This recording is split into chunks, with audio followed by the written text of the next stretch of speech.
pemirsa, apa kabar? Saya Dewi Mustika kembali hadir dalam Proaktif, program kerjasama iNews TV dengan Humas DPRD Provinsi Jawa Tengah. Seperti biasa, Proaktif akan mengikuti kegiatan salah satu anggota DPRD Provinsi Jawa Tengah, dan kali ini kita akan mengikuti kegiatannya Bapak Wahyudin Nur Ali. Beliau adalah anggota Komisi D DPRD Provinsi Jawa Tengah. Saya sudah janjian di titik pertama kita ada di SMA Al Irsyad Tegal. Apa kegiatan Pak Goyut hari ini? Kita masuk ya.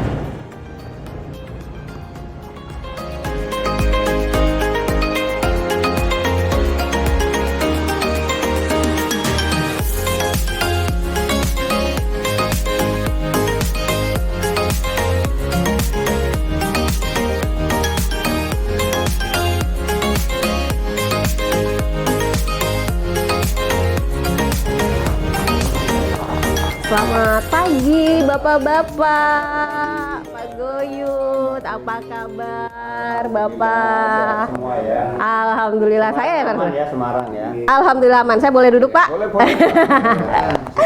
Oke. Jalanan lancar ya. Alhamdulillah, cuman ada sedikit jalan, nggak sedikit kayak ada beberapa jalan berlubang tadi Pak kayaknya di jalan.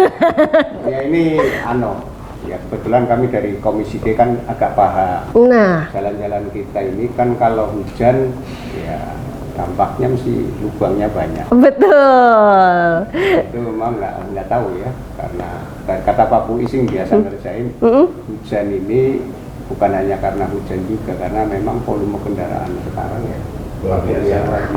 Oke. Sebenarnya kegiatan Pak Goyut hari ini apa sih Pak, kok ke SMA nih Pak? Ya ini kaitan dengan keprihatinan kita semua sih ya, bahwa saya coba dulu topinya.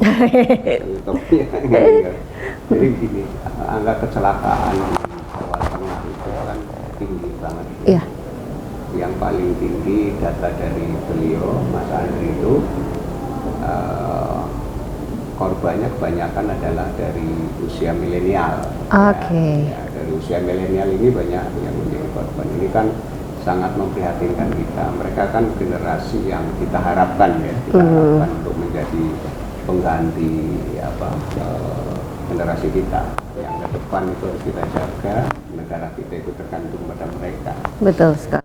Kita sasar itu generasi milenial yang paling gampang kita kumpulin, dan paling ini ya di sekolah-sekolah ya. Karena mereka usia milenial ya di usia kebanyakan mayoritas di SMA ya. Nah, mereka kan juga kebanyakan sudah pakai kendaraan. Betul.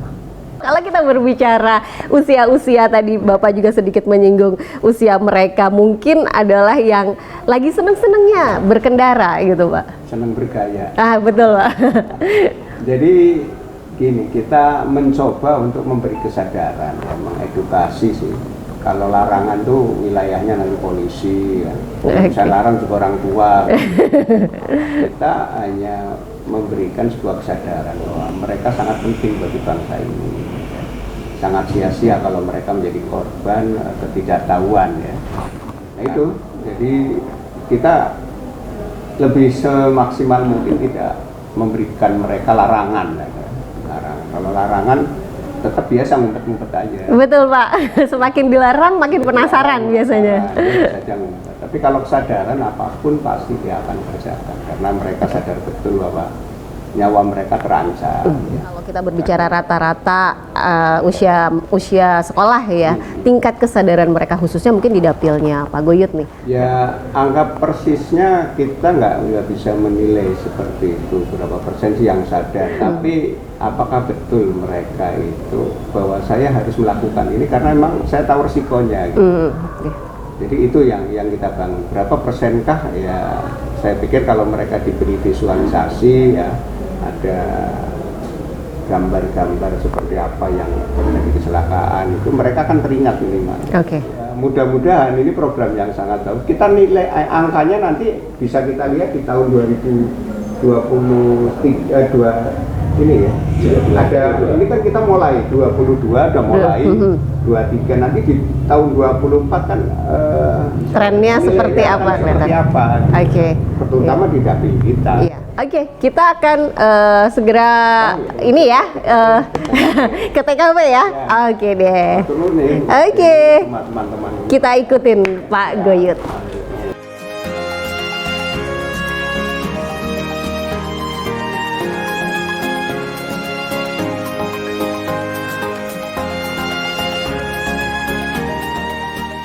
Kecelakaan itu paling terbesar itu adanya yang saya ketahui adalah dari faktor pengguna jalan. Pengguna jalan itu pemakai, ya, pemakai jalan itu artinya manusianya, gitu ya. Nah, faktor manusia itu pengguna jalan itu karena apa, ya? Adik-adik, itu di situ ada mantuk, kelelahan, orang lemah di jalan, ugal-ugalan, dan keterampilan mobil yang tidak lihai, ya, dan juga kadang tidak fokus dalam pengemudi, ya.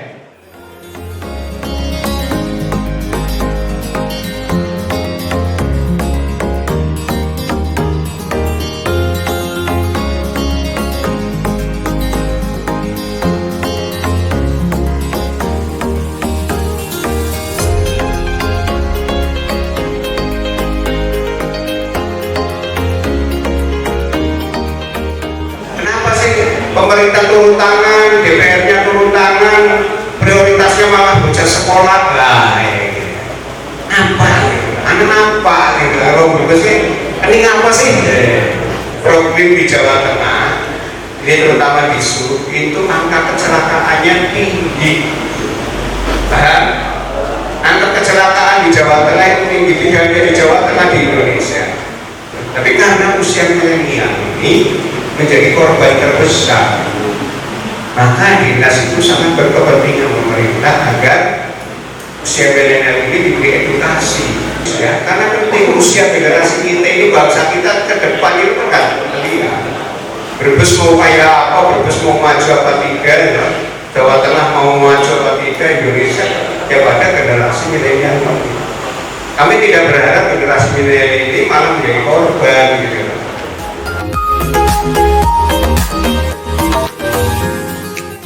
Ini kita ada di titik kedua ya, Ya. di SMK Muhammadiyah. Muhammadiyah. Belak.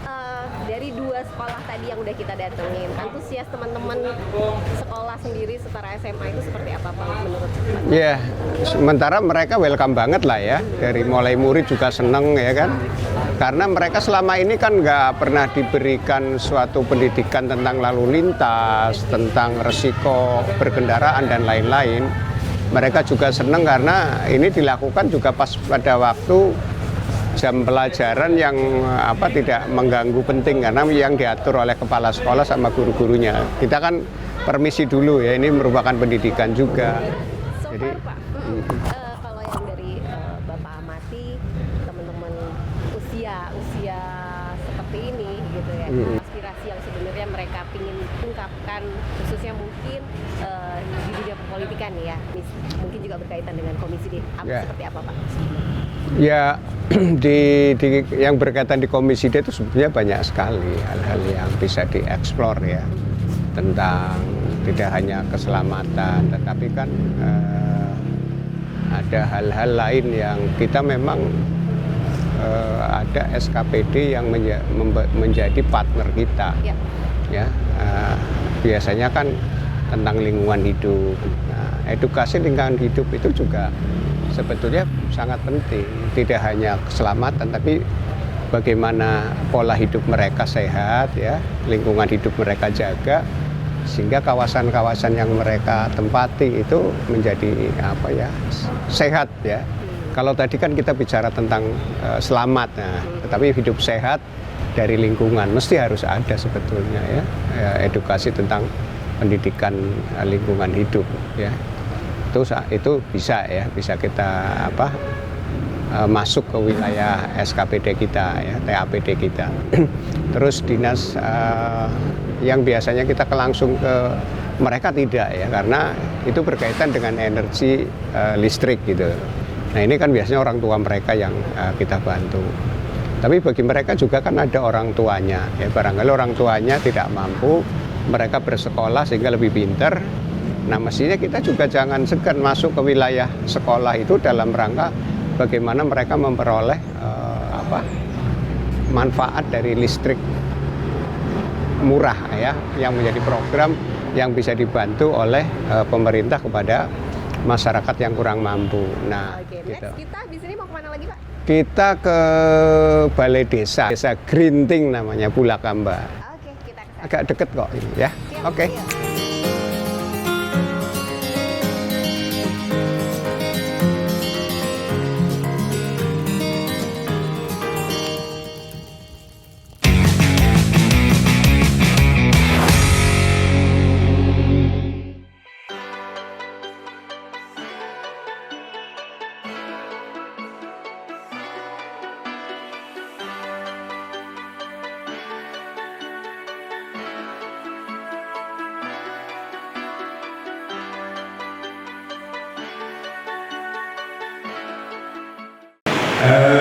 Bapak-bapak ibu, kami itu tadi udah 3 kali yang ini terakhir, tadi udah 2 kali.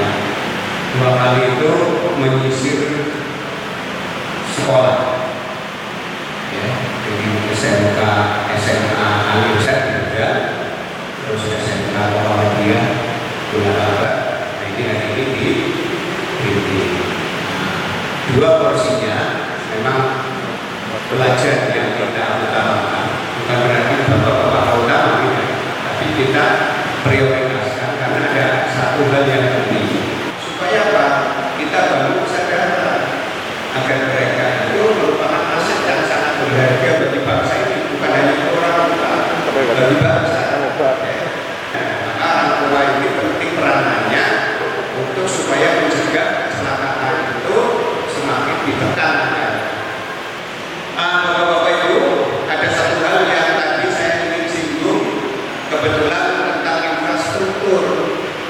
Kita itu membantu teman-teman DPRD ini membantu supaya pemerintah Brebes ini, kebetulan PJ Bupatinya orang Brebes, kami punya desain agar nanti banyak dana-dana masuk ke Brebes. Karena jalan di Brebes banyak yang rusak, duitnya nggak ada, duit kita nggak ada. Jadi harus ada duit dari provinsi, harus ada duit dari pusat. Oleh karena itu kita bantu Bupati, jangan malah di demo gitu. Oke, siap. Nggak usah demo kurang. Boleh nggak saya ajarin pendidikan politik yang lain supaya orang kepala desa bisa membangun. Nah kalau caranya ini saya ajarin, karena nanti panjenengan di tahun 2004 bisa ada. Pemilu itu harus dimanfaatkan, bukan kalah menang, tapi bisa kita punya waktu rakyat.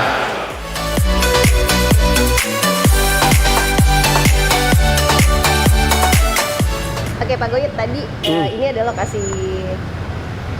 lokasi ketiga kita, di mana Bapak mau nyasar kali ini justru orang tua, setelah tadi dari pagi dan siang kita ke sekolah-sekolah nih. Gitu. Saya tertarik dengan Bapak tadi sempat menyampaikan sedikit pendidikan politik, boleh dibilang seperti itu untuk masyarakat. Sebenarnya dari pandangan Bapak sendiri, pendidikan politik di masyarakat kita khususnya mungkin di dapil Bapak di Brebes ini seperti apa sih Pak? Ya, gini Mbak, saya dulu mantan KPU ya, jadi saya ketua KPU Kabupaten Brebes. Satu potensi orang ketika menjelang pemilu, ya siapapun pasti akan melirik Brebes. Kenapa? Karena jumlah pemilih di Brebes paling besar se-Jawa Tengah. Nah, tetapi ketika pemilu udah selesai, Brebes sampai sekarang itu nggak pernah menghasilkan atau mendapat manfaat dari pemilu yang sudah dilakukan. Karena apa? Kita sudah mulai lihat dari saya jadi KPU tahun 2004 gitu ya. 2004, 2009, 2014, 2019. Artinya sudah 5 kali pemilu ya. Nah, tetapi ketika pemilu sudah selesai, kondisi rakyat saya ini di Brebes tidak pernah berubah. Dari miskin, malah tahun 2021 capture-nya adalah ekstrim miskin. Nah, artinya ini padahal yang namanya perubahan, pemerintahan, perubahan akses dan lain-lain ya harus melalui pemilu, karena kita sudah tahu pemilu itu ada 2. Di situ penting banget karena pemilu itu mengambil kebijakan semua. Jadi bagaimana kebijakan itu terhadap suatu daerah ya. Dari ini berapa kali pemilu tapi kok kondisi ini tidak berubah. Nah, kami melihat ini ada yang salah dalam pemilu. Ya, ini berarti pendidikan politik kita masih belum bagus. Karena politik itu kan ujungnya kesejahteraan. Ya, siapapun yang dipilih, dia memikirkan kesejahteraan yang memilih. Nah, ketika ini sejahteranya masih jauh, berarti ada sesuatu yang salah. Nah, ketika kita melihat memang pemilih kita masih lebih cenderung gitu loh. Itu masih seperti pemilu yang dilakukan pada zaman Orde Lama, Orde Baru. Mereka beranggapan pemilu ya kayak dulu, pemilu yang kalah menang partai apa, menang partai ini mereka perjuangan. Padahal di pemilu Orde Reformasi, pemilu itu lebih mengandalkan dan menuju ke lebih bertanggung jawab. Karena apa? Mereka akan memilih figur gitu loh. Maka pemenang pemilunya itu kan sebetulnya lebih banyak yang menang adalah yang suaranya paling banyak. Orang loh ya. Bukan partainya. Nah, dengan seperti ini maka kita melihat di sini tadi. Nah, ketika melihat di Desa Grinting ini ada potensi hampir kayak Brebes. Ya, potensi adalah jumlah pemilih yang lebih besar karena dengan penduduk yang banyak, gitu ada 13.000 pemilih, maka sebetulnya ini ya setiap pemilu akan menjadi ajang. Tetapi bagi saya bukan itu, bagi saya adalah bagaimana memanfaatkan pemilu agar Desa Grinting ini menjadikan pemilu bukan kalah menang, tetapi pemilu itu bermanfaat. Bagaimana caranya? Ya tadi, bagaimana mereka mempunyai wakil rakyat. Kalau wakil rakyat dari 13.000 itu sebetulnya bisa menjadikan tidak hanya 1 atau 2, bisa jadi 4 orang wakil rakyat dari kabupaten, 4 orang dari provinsi, 4 orang dari DPR RI. Nah, kalau tadi saya singgung, kalau ini bisa dijadikan ya pendidikan politik yang baik, rakyatnya tidak malah memikirkan kalah menang dalam pemilu, tapi mikirnya punya wakil rakyat yang bertanggung jawab terhadap konstituen, maka ada akses yang bisa didapatkan dari pemilu itu. Yang tadinya aksesnya hanya 1-2, bisa jadi dia menjadi 12 akses. Kalau tadi juga Bapak udah sempat bilang, udah 5 kali pemilu tidak ada perubahan, boleh dibilang kita masih sama. Lebih ekstrim malah. Iya kan, kalau kita bicara Brebes kan. Artinya PR-nya lebih berat dong Pak sebenarnya. Oh iya. Saya sering katakan begini, ketika pendidikan politik dimaknai kalah menang, mereka akan men-setting pendidikan politik demi kemenangan. Tapi kalau pendidikan politik disetting untuk bermanfaat, maka dia akan lebih memotivasi pemilih itu menjadi partisipasi, bukan mobilisasi. Mereka diberi pemahaman bagaimana itu pemilu, bagaimana memilih, bagaimana hak-hak mereka. Pemilu itu selesai, pemilu itu mendapatkan manfaat dari pemilu yang sudah ada. PR berat kalau dari kacamata Pak Goyut nih sebagai seorang yang sudah lama terjun di dunia politik, butuh berapa lama lagi sih Pak untuk merubah mindset masyarakat? Saya cenderung sebetulnya kita bisa cepat ya, asal kita memang berniat membangun, tidak berniat untuk memenangkan saja dalam pemilu. Nah, maka kita bersama-sama membuat kebijakan bahwa pendidikan politik kita indeksnya di Indonesia harus kita akui kan rendah. Di dunia itu indeks kita malah rendah. Maka harus kita sadari bukan untuk kemenangan, maka kita harus memberikan pendidikan politik yang baik. Nah, salah satu adalah berikan pendidikan politik itu bagi pemilih pemula yang ini yang akan memilih. Kalau yang lama kan masih kita nggak bisa ya, pemilih lama itu lebih cenderung dia masih terbentuk mindsetnya kan. Nah, sekarang pemilu tahun 2024 itu ada 55% pemilih baru, pemilih milenial ya. Nah, itu mestinya harus kita sasar berani. Salah satu adalah jangan terus larangan masuk kampus, larangan masuk ke sekolah. Jadi politik harus masuk ke kampus, masuk sekolah, sekarang mereka paham. Tetapi dalam arti politik partisipasi, bukan politik mobilisasi gitu.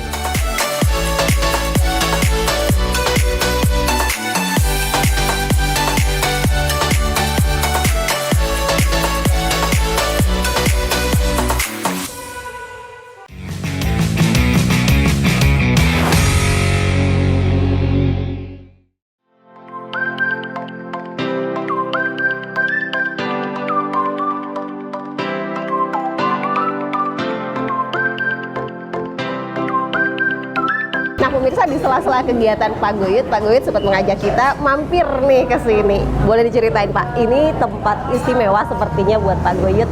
Oh ya, sejak saya SMP ya, ini juga udah ada, walaupun sekarang udah banyak ya, karena dia ada punya anak-anak bukan di sebelah utara sana. Oke. Cuman ini paling legendaris kalau di Brebes nih, jangan asem, lauknya ada macem-macem, ada pelas ini, pelas itu tahu nggak? Dibikin dari udang ya, dicampur kelapa muda gitu.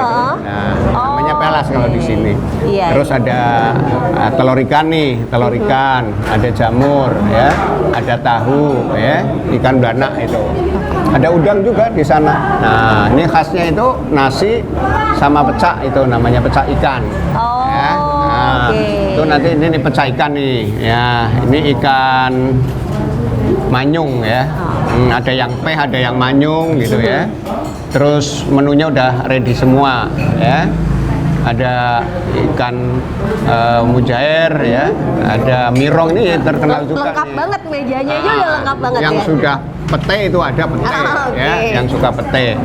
Tapi menunya hampir inilah. Ini kesukaan orang Brebes di sini. Siapapun pasti datang ke sini. Tapi khasnya laut sih, ini pepesan. Gitu. Oh iya Terus iya ini iya. sayurnya sayur lodeh sama sayur asem khas di sini. Yang favorit dari Pak Guyut di Saya kalau di sini ya nggak pernah saya tinggalin, ya memang saya suka pelas ini, ya. Oke. Sama apa telur ikannya, Telur ikan, ya. iya. Tapi tadi pepes udangnya udah habis nih.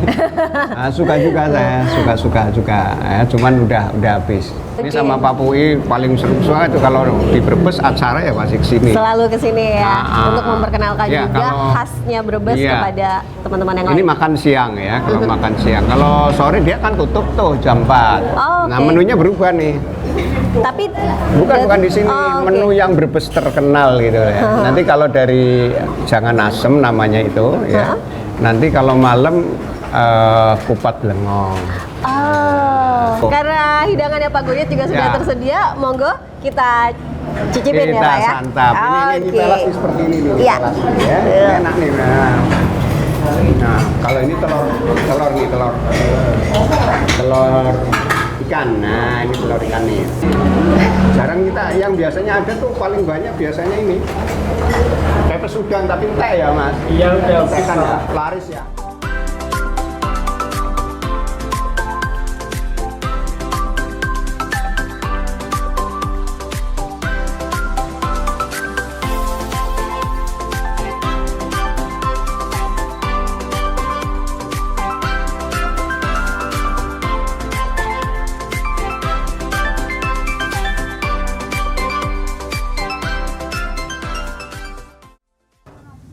Nah, pemirsa kita seperti yang tadi disampaikan sama Pak Guyut, kita mau nyicipin satu lagi kuliner khas Brebes ya, Pak. Iya. Ini namanya kupat Kupat blengong. blengong. Boleh sedikit diceritain Pak, ada sejarahnya kata Pak Guyut, Iya, kupat iya. blengong ini seperti apa sejarahnya Pak? Iya, ya. Kalau di sini ya terkenal itu kan kalau Brebes memang kalau malam itu sore gitu itu kan khasnya orang jual sate. Bukan sate kambing juga ada, Iya. tapi nggak begitu legendaris seperti sate blengong ini ya. Jadi hampir semua di daerah sini Pasar Batang itu memang orangnya jualan Jualan kupat. ya. Tapi kan ada beberapa yang enak, rasanya memang beda-beda. Nah, tapi yang original artinya memang dari awal jualannya ya di sini. Nah, blengong ini kan orang bingung, kadang orang pada yang nggak ngerti ada sate bengong gitu, padahal bengong dengan blengong beda. Nah, ini khasnya ini kan jadi perkawinan ya antara bebek dengan mentok gitu lah. Nah, ketika mereka kawin, ini anaknya bukan anak itu yang bisa bertelur, jadi kayak majir kalau bilang. Majir itu nggak bisa beranak. Nah, itu perawaannya kan gede gitu. Jadi perawaannya ya hampir kalau tingginya kayak bebek, Iya. tapi besarnya kayak mentok. Mentok. Nah, jadi Kombinasi. Nah, yang itu yang diambil untuk bahan yang namanya sate blengong ini. Di Brebes ini permintaannya banyak, tapi banyak yang bahan bakunya kurang ya. Jadi kadang ada yang bahan bakunya ya ada bebek kayak gitu. Oh, Tapi ya untuk- kenalnya ya blengong kan gitu. Tapi pasti mempengaruhi rasa. Oh ya, rasa pasti beda lah. Kalau yang udah paham mana yang original kan gitu, mana yang Selain itu, Mbak. di sate seperti ini atau kupat blengong, bisa diapain lagi sih Pak kalau blengong Ada juga itu ada yang goreng itu. Oh, Goreng tetap ada. bisa itu. ya. Tetapi kan biasanya lebih ini ya, karena ini itu kan hanya gorengan. Kalau ini kan khasnya mesti ada Iya, emang kuahnya. khasnya di sini gitu. ya. Oke. Nanti coba aja yang goreng juga bisa di apa? Amat digoreng juga bisa di apa? Dicobain dinikmati, ya. Cobain nanti Oke. kayak apa? Ya nanti rasanya sih ya orang mesti kalau sate blengong ya ini kayak. Kalau itu blengong goreng. Blengong Bukan goreng. sate goreng Iya. kan gitu. Dapatkan blengongnya itu artinya memang sebuah proses khusus. Mungkinkah itu jadi kuliner khas yang memang harus dilestarikan dengan proses yang seperti Iya. itu? Ada dukungan-dukungan tertentu Iya. mungkin Pak? Harus didukung karena kalau umpamanya blengongnya habis ya kan, iya. adanya mentok, adanya sate apa bebek, maka jadinya bukan sate blengong, sate Iya. bebek umum kan di situ. Kekhasannya sudah hilang ya? Hilang. Oke, kayaknya harus kita cobain nih Pak. Coba, Oke, harus kita dicobain cobain. semua ya. Siap, siap.